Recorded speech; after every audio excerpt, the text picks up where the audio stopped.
Hello, everyone. This is Stephen McNallen. I'm live. Hello, everyone. This is Stephen McNallen with another episode of God's Folk and Destiny. Whose gods? Our gods and goddesses, the holy powers of the north led by Odin and by Frigga. Whose folk? Our folk, born of ancient Hyperborea, now spanning the globe with eyes on the stars. Whose destiny? Our destiny, which we will win by hard work and mighty deeds. Honor, sovereignty, well-being, and the existence of our people forever. So shall it be. Tonight, got something a little bit different. I'm going to be not exactly having a guest. Actually, Dave, the producer, is going to be more than the producer tonight. I'm going to be dragging him in towards the end of things. And also, he's going to be back there fielding questions that you might have about this, questions, comments, if you want to refer a question to me, and I'll be able to respond to that. So that would make it at least a little bit interactive. My subject is a document that actually the AFA wrote back in, well, that means at that point in history, that means me, wrote in the year 2000 in this edition of our journal, The Runestone. And the piece in question is something called the Law of the Hall. And it's designed to be a practical guide for making people pay attention to the fundamentals of human interactions within our organizations, based on things like the Hofmile and so forth, and just good common sense and the traditions of our people. The idea is that in Alsatru, there has always been some turmoil. There has always been disagreement. There's always been people that could not play well together. And I noticed that hasn't really gone away much over the years. I think it's part of this thing we've got. Nevertheless, it can get in the way of what we're trying to do. It interferes with our mission. Our mission is to fulfill our spiritual lives and to assist our people, support our people, and secure a destiny for our people. And if we're busy with ego trips and everybody concerned about their little thing and not about anybody else's little thing, if we have people that don't want to play well, it hurts us all. And what I'd like to point out tonight is that you can be assertive, you can be strong opinion, and still function and work well with others. But it takes a little finesse. It's the sort of thing our ancestors would have understood, I'm pretty sure. So I will be going through this. I'll read out some of the main information, and then I'll kind of explain and elaborate and maybe give some examples even. In no way is anything I'm saying tonight meant to be an attack on anyone or any group. It's not about that at all. What it is about is giving you a tool that you can use. Now, as I read through this, the script is going to say, because the script is this article, is going to say AFA. Well, forget those three letters and find ways to apply the basic principles for your kindred, your national organization, your meetup group, anything that you're operating in. I think you'll find there's some useful ideas here, and they will help you to accomplish your mission. So, before we get into that, I want to remind you, there are 4 ways you can support this work. The first one is by subscribing to Prof and Folk channel on YouTube, if you haven't already done so. I would hope that you all have, but if you haven't, just take a moment and subscribe. Hit that little button. Secondly, like this podcast. I like this podcast. Why shouldn't you? 3, leave a comment. Make that interaction. And number 4, share it with other people. Let's get more people over here. We need to spread our message. This is not Steve's hobby. Steve's goal, along with the help of a few million other people, is to change the world. Let's do it. It needs changing. We can do it. That's the mission. I figure I've got a few good years left in which to do that. And when I fall by the wayside, you pick it up. Okay. Before we pick up on the Law of the Hall, this is tonight's Freedom Note. It's a new thing. I'm going to try this out and see if y'all like it. Help me build a culture of resistance against the surveillance society. Tired of being tracked online? You should be, because your data belongs to you. Google is evil. I think you know that. And they hate everything we stand for. So dump Google. No, I'm not trying to sell you something. This is not an affiliate thing. What I'm just doing is giving you a tip. Go to duckduckgo.com. Duckduckgo.com. They don't track you. It's free email. Privacy is only a few minutes away. And the surveillance state is a spiritual issue. So that's one of the fronts we're fighting on, isn't it? To try to ensure a society that's got enough freedom for us to express the ways of our ancestors and to have lives in Midgard that are worthy of living. That's part of the fight. So, meanwhile, while we're doing that, how about that law of the hall? Okay. Here's the little foreword I wrote to this. It's kind of the preface or the preamble or whatever. And it says I got the wrong page. No, it doesn't. It says, the law of the hall describes the behavior expected of AFA members, fill in your own blank, in regard to each other. We can think of the AFA as a vast chieftain's hall from the heroic age, and our fellow AFAers are benchmates within that hall. To preserve the peace in the hall and to protect the reputation of those who inhabit it, we have certain rules. These rules constitute the law of the hall. Number 1, honor the Aesir and Vanir, whites and ancestors, by bloat and by deed. Well, of course, that's kind of your expectation, isn't it? We're here to practice a religion. That should be obvious. But at the same time, if you're not making some efforts in that in your daily life, you're not really contributing to the spiritual might of the group. There's more to being in a group than, paying dues or signing an application form or, getting together every now and then with people. I mean, this is a spiritual bond as well. And that spiritual bond affects everything the group will do. So be sure you're holding up your end, and you'll be helping out the group as a whole. You'll be helping that hall to remain a peaceful and effective place. Okay, so how do we do this? Well, sure. Yeah, we have bloat and we have stumble. Oh, yeah, and then there's our daily lives. And maybe we do some things and maybe we don't.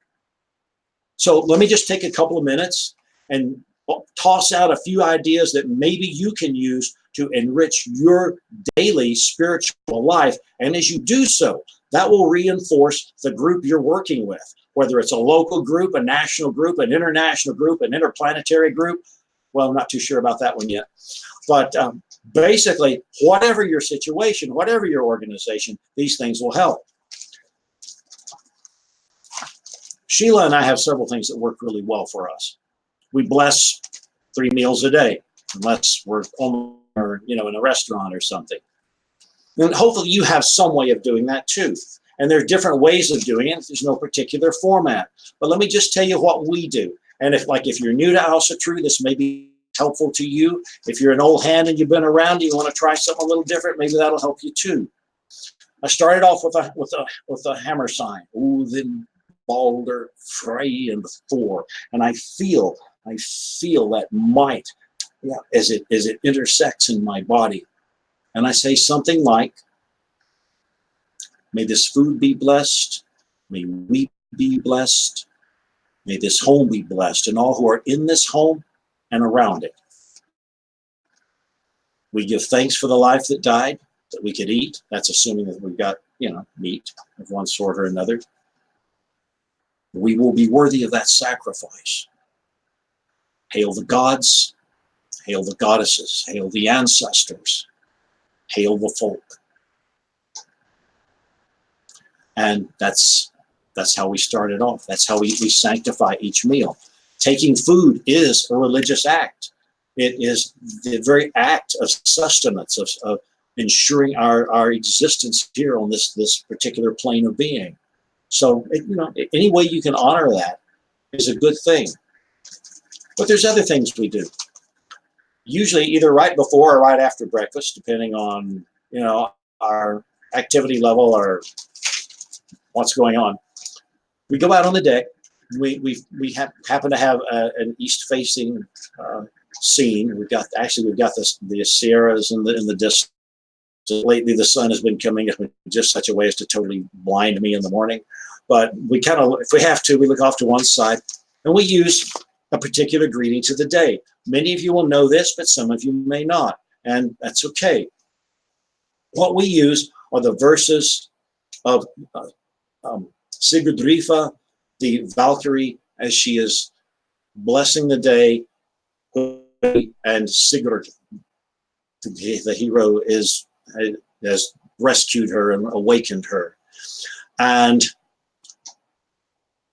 we go into the Elhaz position with our hands towards the sun, and we say, "Hail the day, hail to the sons of day, hail to night and its daughter. Gaze on us gently standing here, give your blessings on our battles. Hail to the gods, hail to the goddesses, hail to the all-giving earth. Wisdom and lore grant us, and healing hands." Now, just so you know, you don't have to memorize that from this video. You don't have to keep replaying it back and forth. That's from the Sigurdrifamal. It's not in every translation of the Eddic material that I've seen. I know for a fact it's in Hollander, and I think it's in a couple of the others, and there may be some it's not in.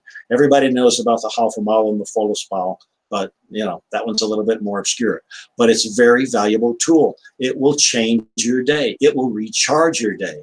And again, anything that increases your personal spiritual might will feed back into that metaphorical or literal hall with its literal or metaphorical benchmates that you may be associated with.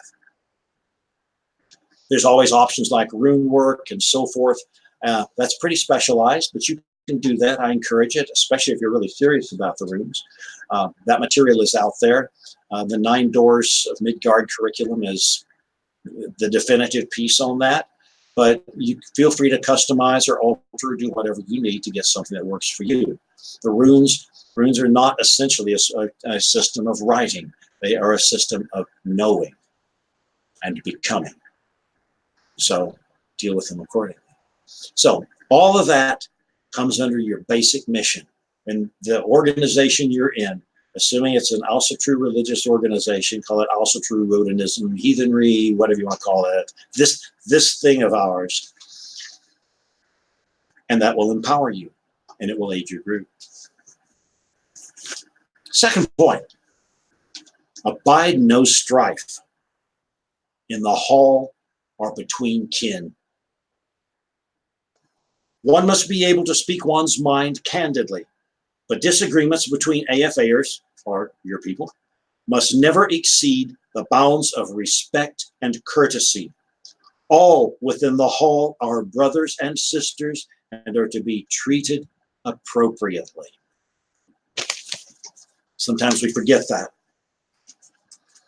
The bottom line is that the kinship that you experience in your organization, in that metaphorical or literal, if you're really lucky, hall, is it's more important than your disagreements. There are more important things than sharing the same opinion all the time. Honorable people, people who care for each other, can have disagreements, but you must not let those disagreements displace your primary obligation, which is frith, kinship, and common goals with the people that you're with. If you feel you have to leave an organization, break up an organization, whatever, do so with all respect and courtesy. If you just have an agreement with the people that are next to you in it, or the person who's running the committee for whatever it is, having somebody's birthday party, fine. It's okay to have a disagreement. But remember, Your primary obligation is to your kinship and that relationship between you. Brothers and sisters disagree, especially when they're young. But it's never serious enough to break up a family, is it? No, it's not. You can disagree and still run the mission. Always be the one who takes the initiative for a healing situation. Put your hand out. Be open to your brother or sister and say, hey, look, we can talk about this. What will that prove? Might prove you're the bigger person. So keep that in mind. Good way to keep things humming along like we want.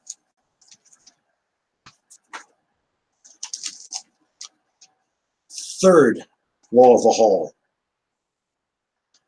Build bright fame, not dark disdain, for those who dwell in the hall. Our words and deeds must be such that the reputation of the organization and of Also True as a whole grows more glorious because of our presence.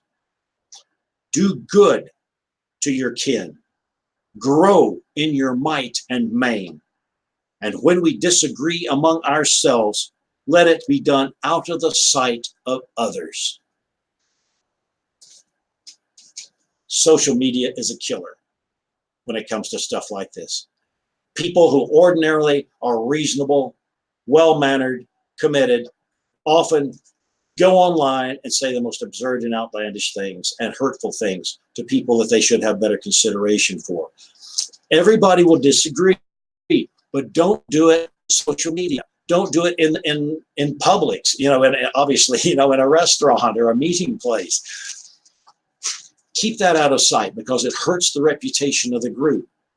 It interferes with the not just the appearance, but with the essence of the way that organization works. And it just pisses people off. So keep that in mind. No disagreement that you're going to have outweighs your desire for kinship and connection.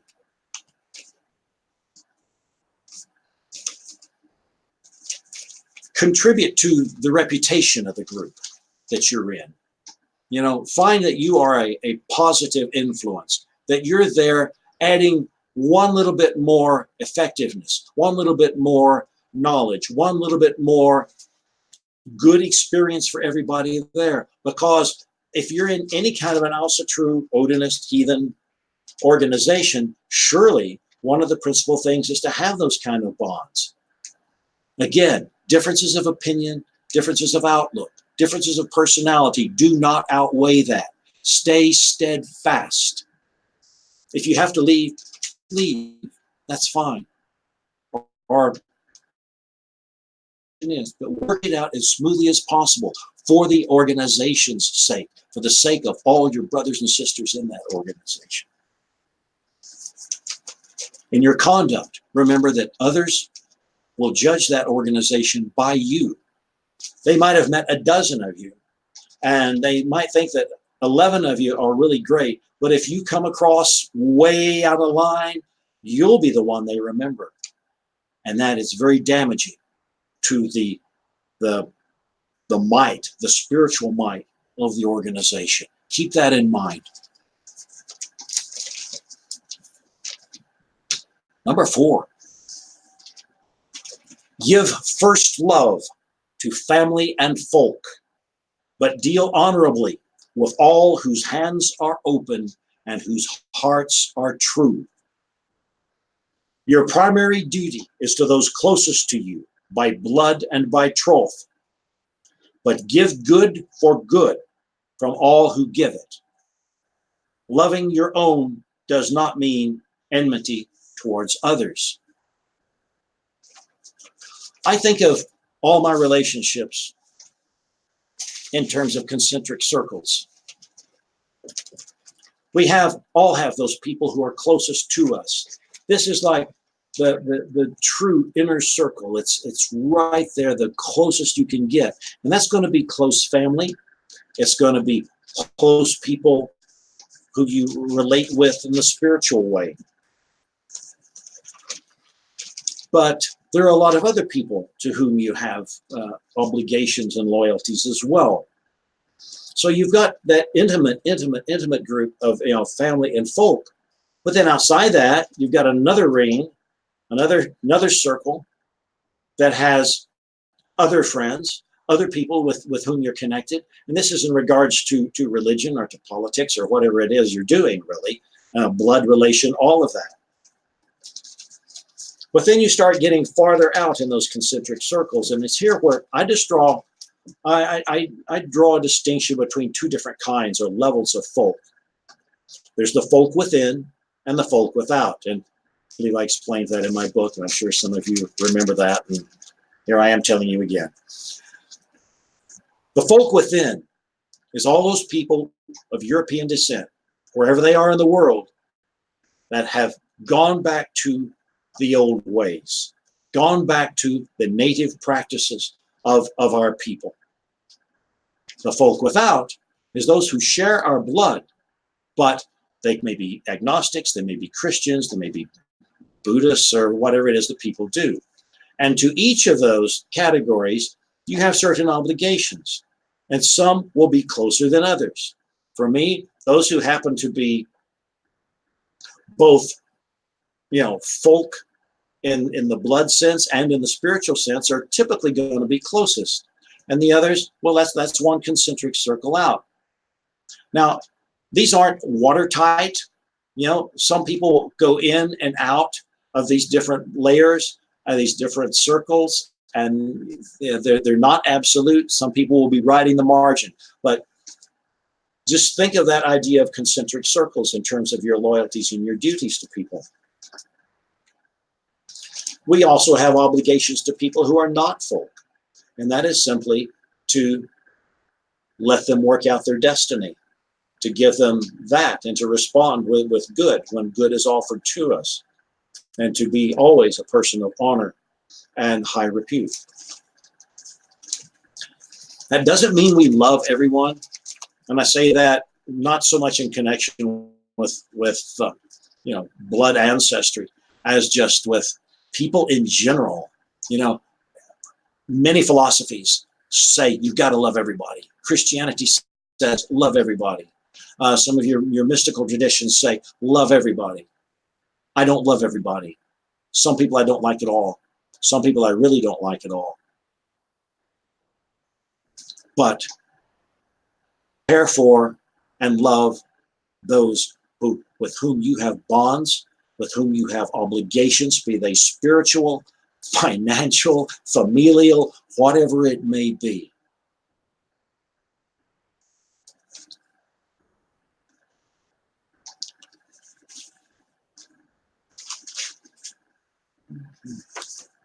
And turning over to another page.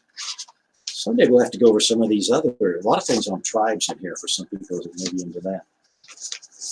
Okay. Number 5, strive that our folk shall live forever, though all the forces of Muspel march against us.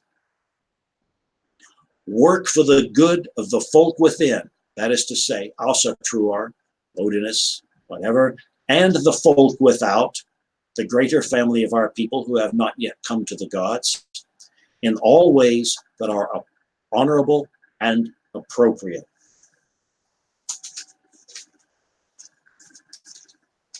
Serve the greater folk.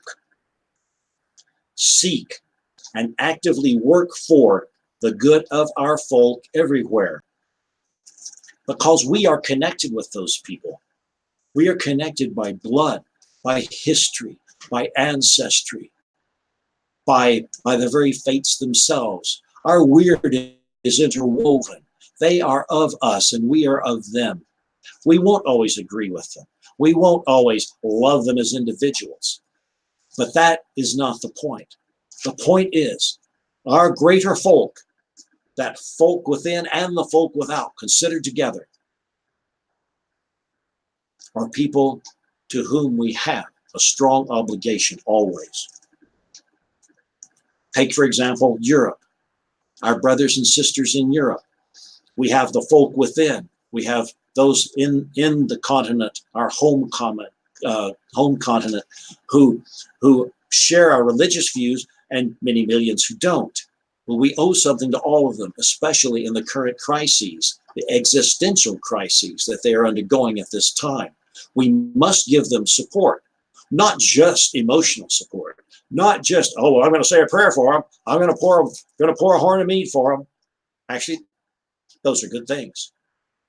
But give them tangible help. You owe them assistance, be it Europe, be it South Africa. As you know, many of you know, the AFA is active in helping impoverished whites in the settler camps, or what's the word for it? Well, anyway, what they amount to is the slums, the settlements that have been set up to handle impoverished white people, and we try to help them because they are our kin. They are related to us by blood, and we must honor that, especially in the perilous situation they're in. So be it Europe, be it South Africa, be it Uruguay, wherever there are Alsatur, then whatever there are people of European descent, we need to help out on that. Which gets back to that big one, no more brother wars. I will not pick up weapons against a person of my blood. No more brother wars. Never again the horrible mistakes of the 20th century. Never again. No war, at least in the last century, was fought for the reasons that we are told it was fought for. Someday, I hope that our fighting men and women will have the politicians that they deserve. Beyond no more brother wars, let's take a step. How about reconciliation? I would love to see reconciliation with all our folk around the world. Forget the problems that have divided us in the past. It's just like it within a kindred, just like within an organization. None of the differences that we have can overwhelm our common blood, our bond, our common history, and our common future. Reconciliation. There used to be a march in Europe every year where there were nationalist groups. There were political groups, to be honest. But mostly there were just a lot of ordinary people. There were an ordinary lot of people who had lost close relatives in war in Europe. And I know this was really popular back in I want to say like the 80s, 70s. Don't know if it made it into the 90s, might have. I know there were a lot of Flemish people involved. There were people like from all the nations of Europe, and they marched in solidarity against war in Europe. And how could that possibly be a bad thing? It can't. It's a good thing. It's interesting, I think, that in a way we have to apply the principles that take place in the macro level, the international level. The same principles are what we apply within a kindred or within a national group. It's, we gotta hang together. We've got to not let little things divide us. We've got to understand we have so much more in common than could possibly separate us. Number 6, deal with candor.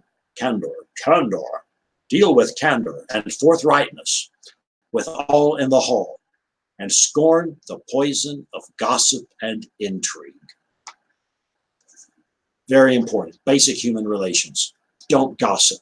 Don't talk behind other people's backs. Don't make accusations that are either unsustainable or irrelevant to a situation.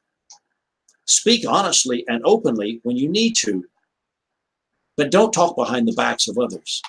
And when you speak openly and honestly, make sure that your intentions are good and that you're not just delivering an insult in the process. If you have problems, they have to be aired. They have to be addressed. You have to address differences, all those differences I've been talking about for the past few minutes, or you have to put up with them. You can go either way. But don't be a gossip. Don't be deceitful. Don't be two-faced. This is the sort of thing our ancestors would have not approved of whatsoever.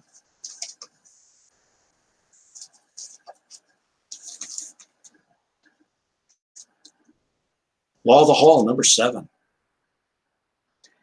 Envy not those who earn gifts, fame, and favor within the hall, but seek instead your own by might and main. In other words, the glory given your brother or sister shines on you as well. Let gold and bright fame not stir enmity between kin. Well, certainly the rune poems substantiate that, don't they? Gold causes strife among kin. They're clear that envy is something that our ancestors knew, and envy is something that they hated because it broke those bonds of kinship. It broke the might, the spiritual might, and the overall physical real-world effectiveness of the group. Again, be it kindred, national organization, tribe, whatever. We see these sorts of things in families all the time. People especially will fight over things like inheritances. Who gets the most? Oh, that's too much. That's not fair. Yeah, but so-and-so, blah, blah, and et cetera, and what's more ad nauseum, and on it goes. Don't be that person. Don't be that person. Don't let your brothers and sisters be that person.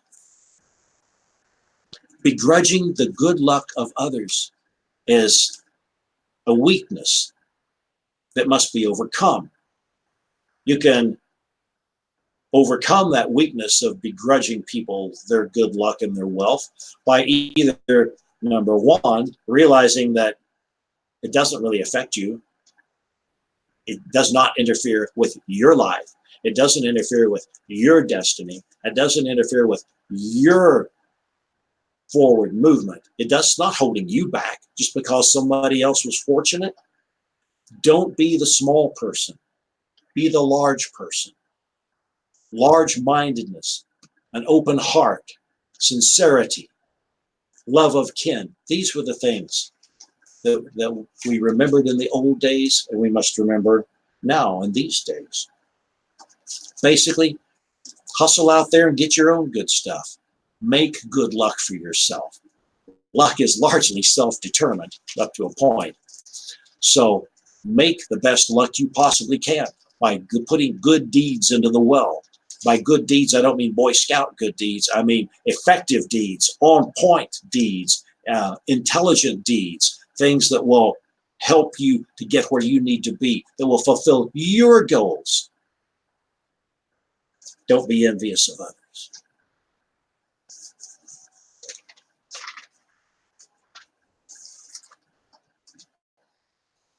Number 8, be open-handed and open-hearted, generous to aid kin and forward the folk. Give gladly of your time and effort, helping those in the hall and advancing our enterprises.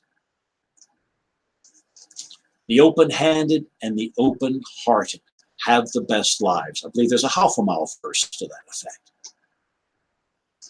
Have you ever noticed that the word miserable, the first few letters spell the word miser?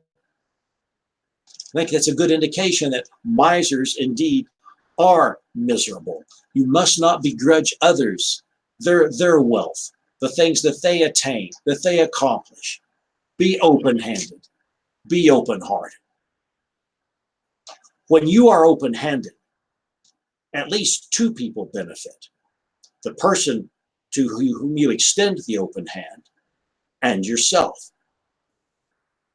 But there's a third that also receives benefits from that, and that is the group with which you are associated. All those other people in your metaphorical or literal hall benefit from that. You keep those bonds of kinship tight. You keep everybody on task. You're united. You're solid. You're working together even though you may disagree. at times. Basically, you're working together to accomplish great things, which your kindred or your group or your tribe needs to be doing. It's that simple. Number 9. What a surprise that there would be 9, right? Honor your oaths to kin and to the gods, though your life be the price. Hand on ring or steel, hand given in good trust to another, these are sacred, and on them lives the might of those in the hall. If you can't depend on the person standing next to you, you don't want to go to battle with them. I'm talking the most literal ways of cooperation. If you don't trust that person, if you're not sure of their intentions or their priorities, because things didn't quite work out the way they said they were going to work out, then that's a weakness. It undermines the effectiveness of your group. You want to be sure that doesn't happen. I don't know how other groups do it, but in the AFA, at Sumbel, we do 3 rounds. And the first is to a god or a goddess of our folk. The second is to an ancestor, personal ancestor. The third can be either one of those, or it can be a song, a poem, a boast of something great that you've, or significant to you, that you've accomplished, or it can be an oath. But if you're going to make an oath, we always insist you clear it with the person running the Sumbel before you make that. The idea is that if you make this oath and then don't fulfill it, then that ricochets back on the group, on the spiritual might of the group. And that's not a good thing. And then that person needs to then compensate by doing other good things, and from that point, fulfilling their oaths. So consider carefully, the magical or the spiritual implications of that. Better not to oath than to make an oath and then, oops, well, yeah, but I changed my mind, or yeah, oh, well, whatever. Keep that going good. So there you have it. 9 laws, quote, laws in the best sense, like natural laws, like gravity's a law, that kind of a law. These are laws, not written out laws by Steve McNallen, so you got to do it. It's not that kind of law. It's a law like cause and effect. If you want your group to function well, if you want your group to have good things, if you want your group to be a success, if you want your group to be an effective part of this broader thing that we're all doing, then these are the kind of things you'll have to address, particularly if you're in leadership. But it's not just for leaders, because all these things that I've just described, they're not just the job of leaders. It's the job of the leader to encourage that and to set the stage for that and to facilitate that and to correct it when it gets out of line. That's the leader's job. But it's the job of every single person in the kindred, the national organization, whatever your organizational system is. It's their job, everybody's job, to keep all these things on track. That's the way that we have success.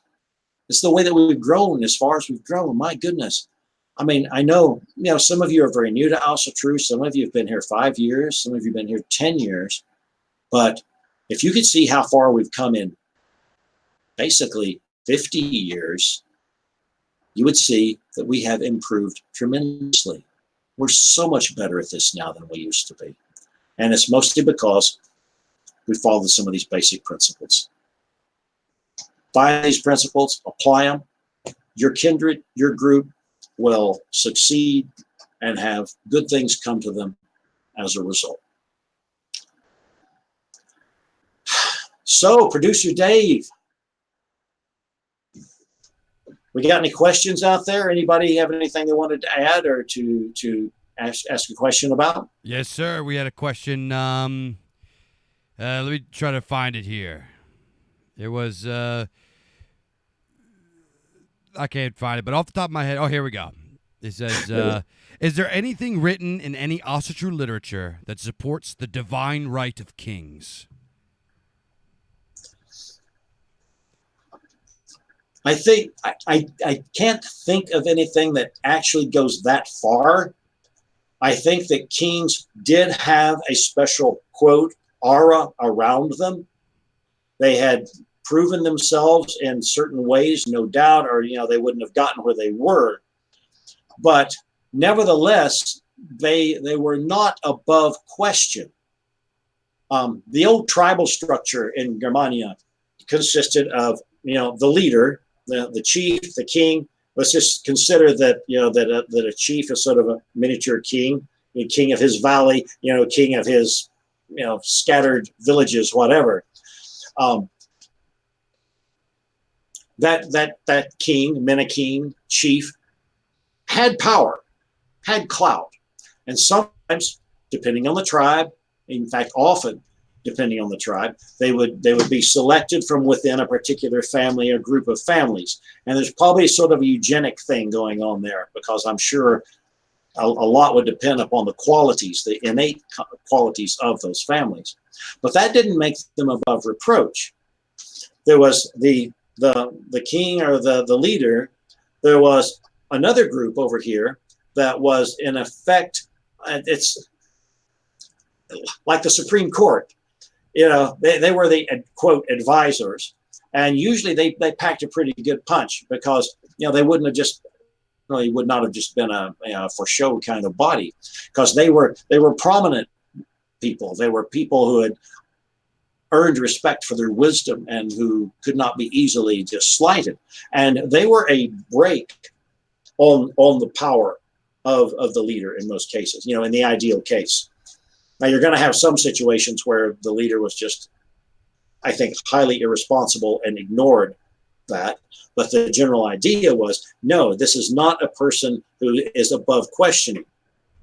And then the third institution in the tribe, and just understand that this is just a general model. They varied from place to place. Some tribes had two kings. Some had two kings in case of war. One was a military leader. One was a civic one. Another tribe might have no overall leader in peacetime. So what I'm giving you is this basic three-part model. So we've had the king, the leader. We've had the influential people, the panel, so to speak, the Supreme Court, whatever you want to call it. And then you had the average armed man who voted in the assembly, in the thing. And they could not be ignored either. I mean, they were ignored at the peril of the leaders. So if you think about that structure and you compare it to the way the United States is elected, with the executive branch, the judicial branch, and the legislative branch, you actually have some strong parallels. There's the old anecdote about King Canute, who was right about at that time of the conversion of the Saxons from Christianity to from paganism to Christianity, and the story of him sitting down by the sea to make his point, pointing out that he could not order the waves to not come in. So clearly, this was an indication of, well, hey, the king can't do everything. The king, there's all sorts of things and ways you could put it, but just, the king is just another human being. Not just another human being, exactly, but basically not a person who is above all reproach. Hopefully and ideally, the king is the epitome of wisdom and of contact with the divine. And that's what every leader, regardless of whether they're a religious leader or a leader in a more general sense, should strive for, is that level of competence. But I would say it was not, in fact, something that indicated, quote, the divine right of kings as we think of it, say, later in the medieval period. Yeah. Well, there's also the Inglinga saga that the kings of that family claimed to be descendants of Yngvi Frey, And then many of the early, as you mentioned, medieval, but the early medieval English kings said that they had divine right because they were descendants of Odin himself. So there is some history of kings and rulers, claiming divine right because they said they were descendants of the gods. Now, also, in the text it says that we are descendants of the gods. We are created from Ask and Embla, the first two humans, from Odin himself and stuff like that. And then there's also the Rig Thula, where Rig comes down and creates the caste system among men. The highborn, the Jarl caste, which would have been, like kings and high court members and priests and stuff like that. And then there's your Carl caste, which were, like wealthy landowners, nobles. These would be lesser court members. And then there was what were called Bandi, which were essentially like renters, like people that were free men, but they lived on like Carl's or Jarl's land. And then there was the Thrall caste, who were believed to be like people of small soul, people that had like lesser soul energy or something like that, and they were working in life, being obedient in life, so that in their next life they could move up the rank a little bit. So this is some of like the hierarchy that was found in certain periods of Germanic history. So as far as having divine right and stuff like that, there is absolutely examples. As far as how much of it was put into practice, who actually was and who wasn't, I'm not going to tell you. But me personally, my gnosis is that there are rulers that do get there by divine right. Does that mean, like Mr. McNallen says, that they're beyond reproach? Absolutely not. If they start being rotten and corrupt, we should rise up and take care of them. But I do think that rulers and people, not just rulers, but people that are gifted with the ability to lead, as it says in the text, that they're gifted with the gift of luck, the luck of friends, and given the meed of inspiration, and to be charismatic and a good speaker and a leader of people and a man with many friends is a divine gift. I would agree with that, to a point. But sometimes men's luck runs out, and that includes kings. And for example, there's provisions in some of the old laws in which, and some of the Norwegian laws, I don't remember what specific area or anything, that the peasants, if you will, were obligated by law to rise up against the king or the ruler if he was violating the folk law of the people. Yeah. So there obviously it wasn't ironclad at all. And there are cases and there are instances in the sagas where people can advance their social station.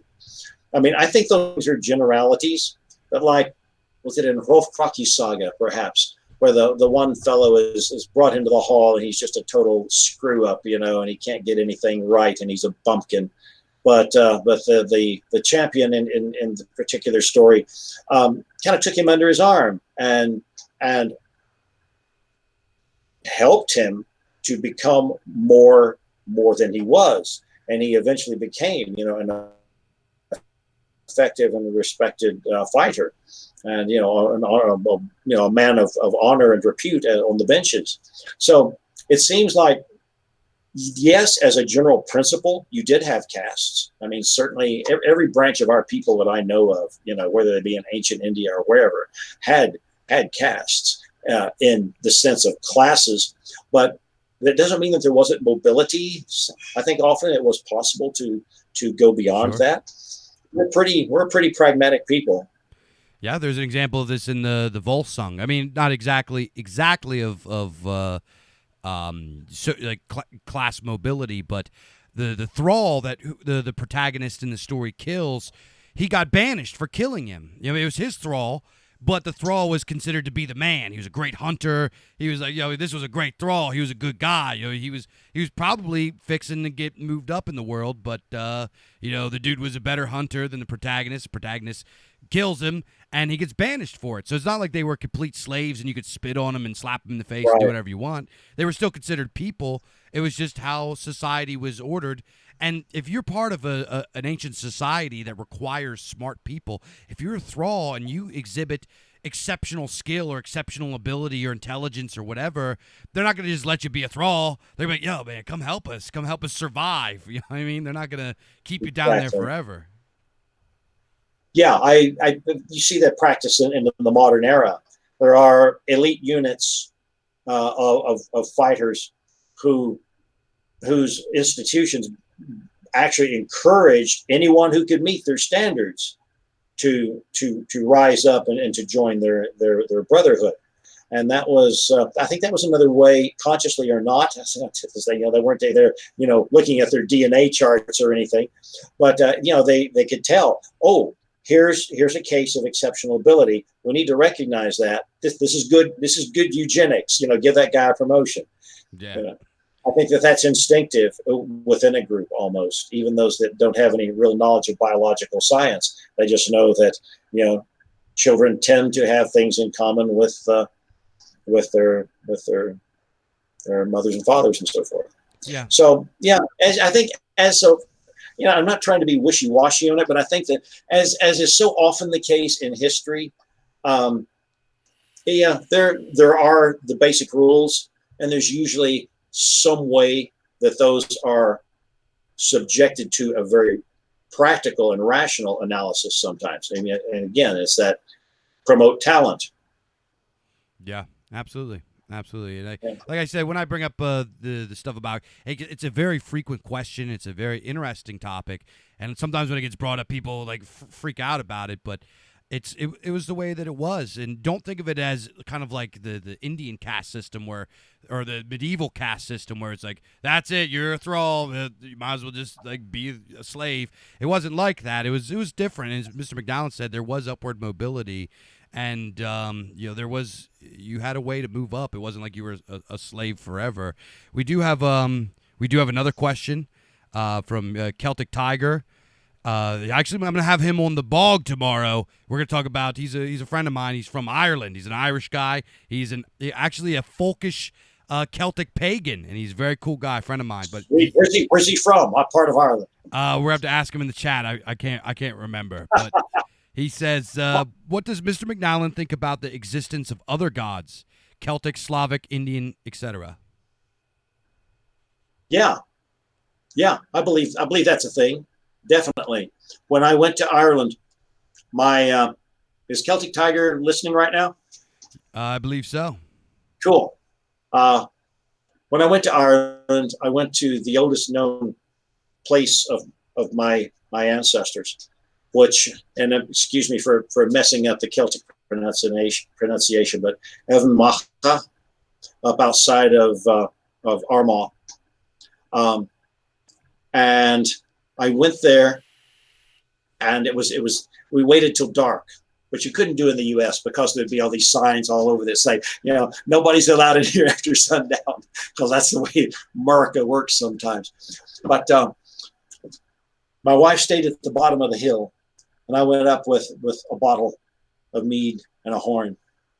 And first I toasted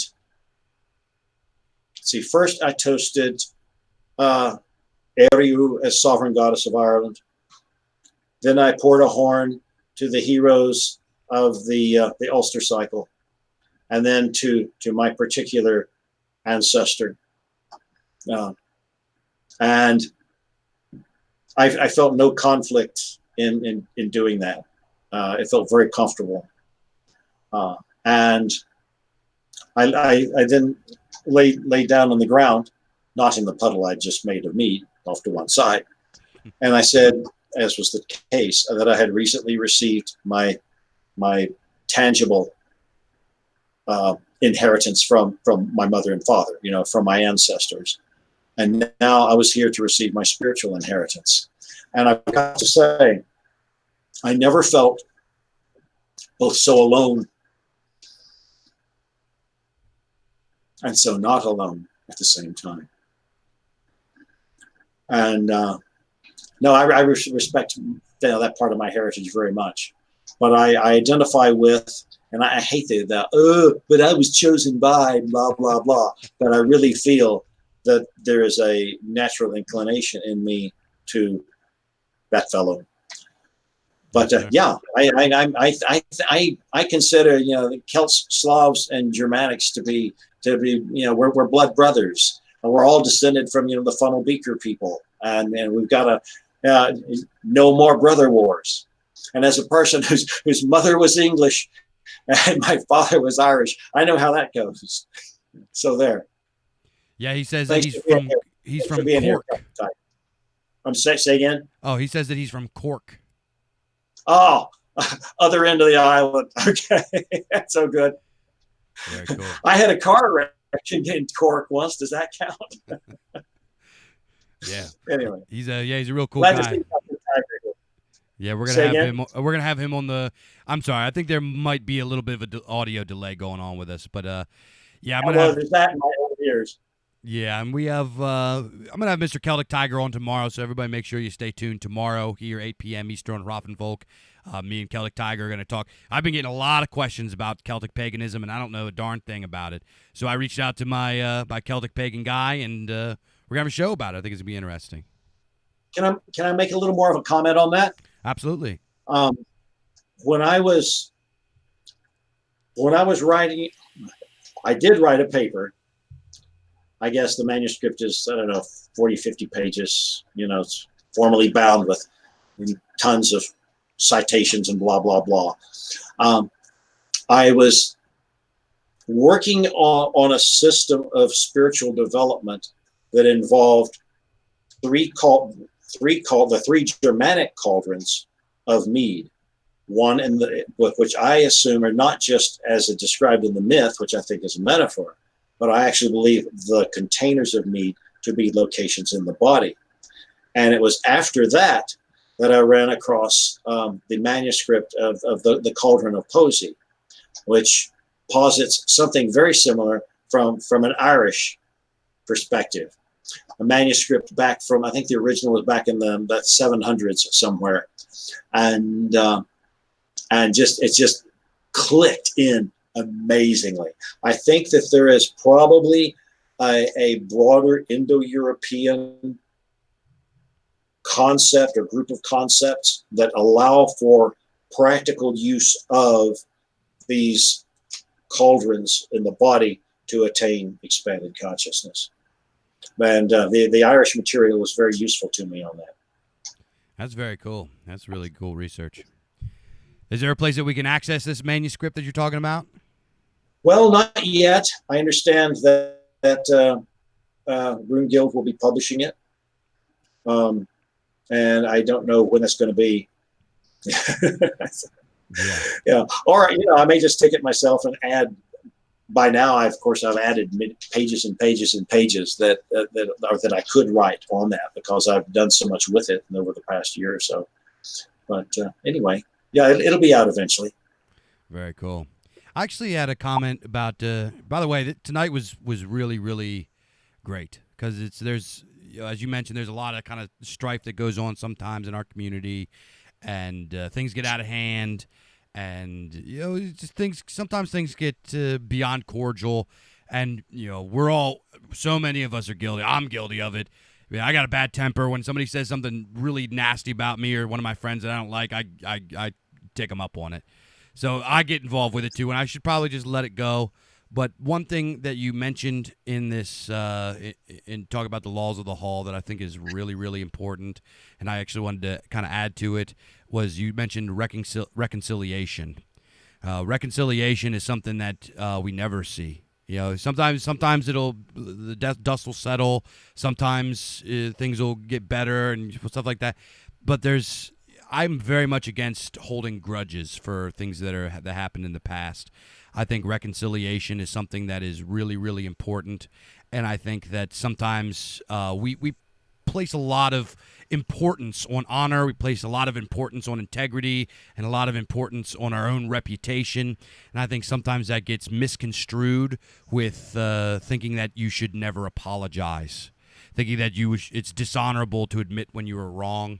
And I think that's something that should go into reconciliation for a lot of us, is knowing that it takes a lot of courage to apologize and admit that you were acting like a jerk. Sometimes I do it. I've made several apologies because my temper and my mouth get me in trouble sometimes. And I think that that's also something that can go a long way when it comes to healing our folk as a whole and us all going towards the same goal and maintaining peace and prosperity and forward momentum and spiritual might within the hall. Everybody makes mistakes. Everybody's got tempers. Everybody's human. I think sometimes an apology will go a long way, and sometimes maybe a strategic apology just to, maintain peace in the hall is fine. That's just what I had to add to it. I think as a general principle, I agree with that. And sometimes even if you can't actually forgive, or if you can't actually reconcile inwardly, it's better just to leave it alone, step away, and don't look back. I think that's an alternative in a case where you can't really reconcile, like, no, we're going to shake hands and be buddies. No. Yeah. There's sometimes that doesn't work. But I am, in lieu of that, just turn away and let it go. Detach from it, just let it go away. Yeah. And so that serves a lot of the same function in that it reduces damage to the broader community. So.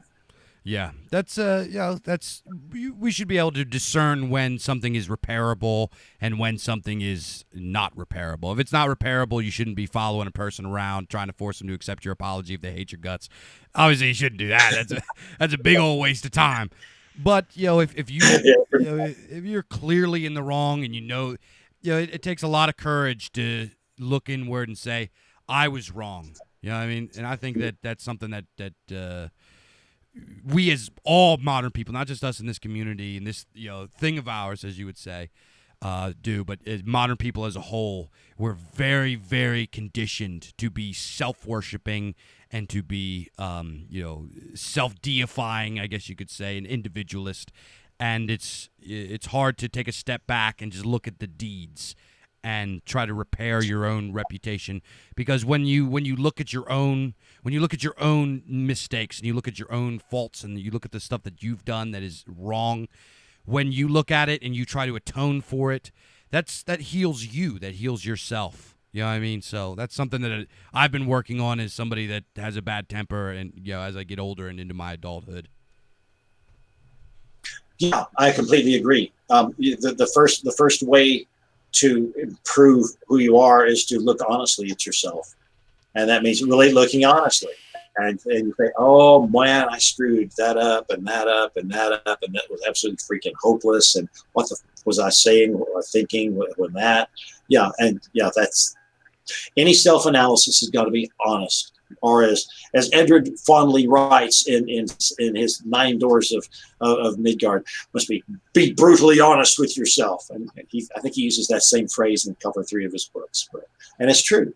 You've got to be brutally honest with yourself, and then you start fixing it. Yeah, absolutely. And I think you mentioned something about the law of the hall being not just like a law, like a speed limit sign or something. It's almost like it's an overarching principle. And when I look at things, when somebody says, "Oh, this is law," well, is it a law? Is it something that meets moral litmus? Is it something that can be verifiable? Is it something that can be proven empirically? And what you just said in the laws of the hall are things that are just common sense, that are just social rules, social laws that we should already know, we should already be following. And I think it's smart a lot of times to go back and read stuff like the law of the hall and remind ourselves. I do this. I do it a lot. I go and I reread the Havamal, because sometimes I'll find a stanza and I'll be like, that's something that I really need to work on.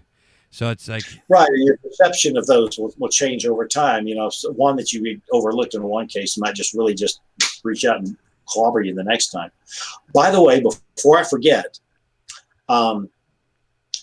the be available. Sheila's downstairs, so I can't verify that it's up right now. But I've got a brand new website that's kind of up. I haven't announced it yet. I mean, this is way premature, but I actually went in and got that posted. I think got it posted tonight so that people can find that if they want to actually have the text of it. And that is at stevemcnallen.com. Wonderful. If Google will let you find it. That's why you shouldn't be using Google. They suck so bad. Oh, yeah, they're terrible. I actually just switched to the Dissenter browser. I'm using Dissenter browser right now as we speak. Yeah, I think, any sort of a good alternative, guys, but don't support Google. Anybody who's saw the Project Veritas thing a couple of weeks back,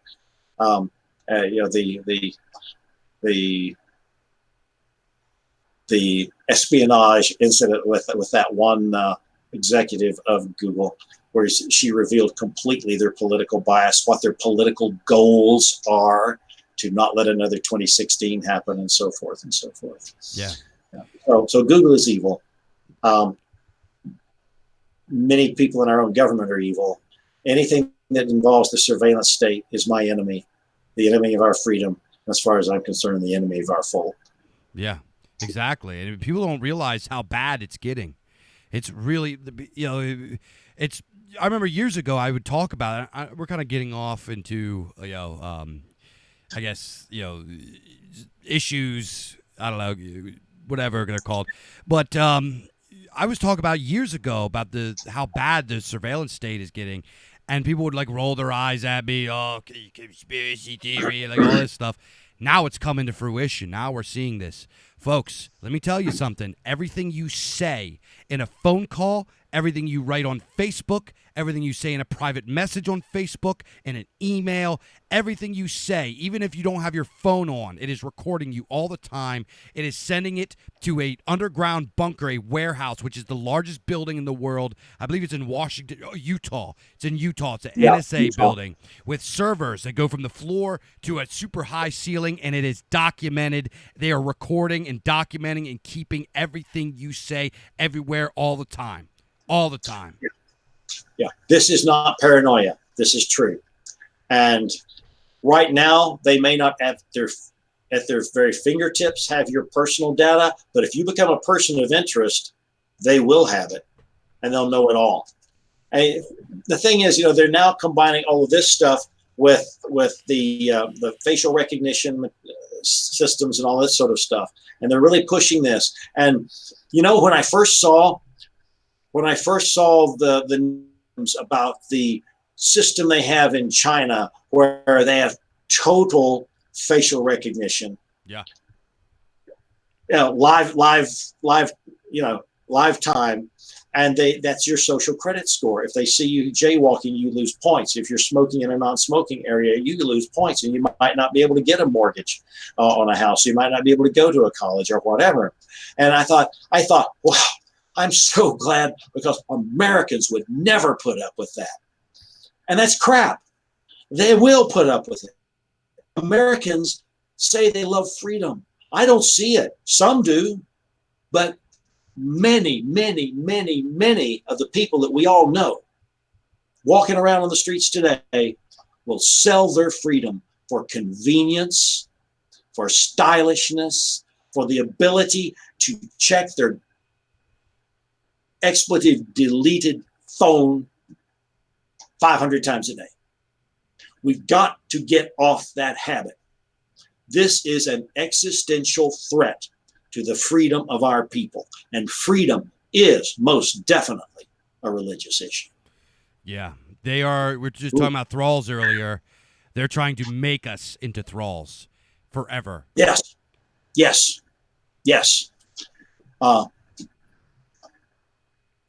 Let's fight them bastards. Yeah, it's like, picture this. Like this isn't crazy. Like we're already talking about universal basic income. Very, very soon, automation is going to displace millions and millions and millions of workers. It's coming. It's here. It's not a conspiracy theory. It's going to happen in our lifetimes. UBI, Mr. McNallen mentioned the facial recognition. Now they have this thing called deep fake, where they could take your face and your voice, and they can fabricate things that you didn't say. So they could completely, I've been victim of it, man. I've been in, thankfully I've missed the bullet for the most part, but I've been in, like, for example, Snopes wrote a smear piece about me twice over the years. They, number one, they don't mention my name or nothing, but they mentioned the stuff that I was working on, and they completely lied. Everything was completely fabricated. They will fabricate and lie about you. They hate you. They are evil. These people are evil. Yes. Picture this: universal basic income. Your only way of obtaining wealth is by a handout from the government. You live in government housing. If you, if they get you facial recognition doing anything, they reduce your UBI and punish you. This is permanent thrall status.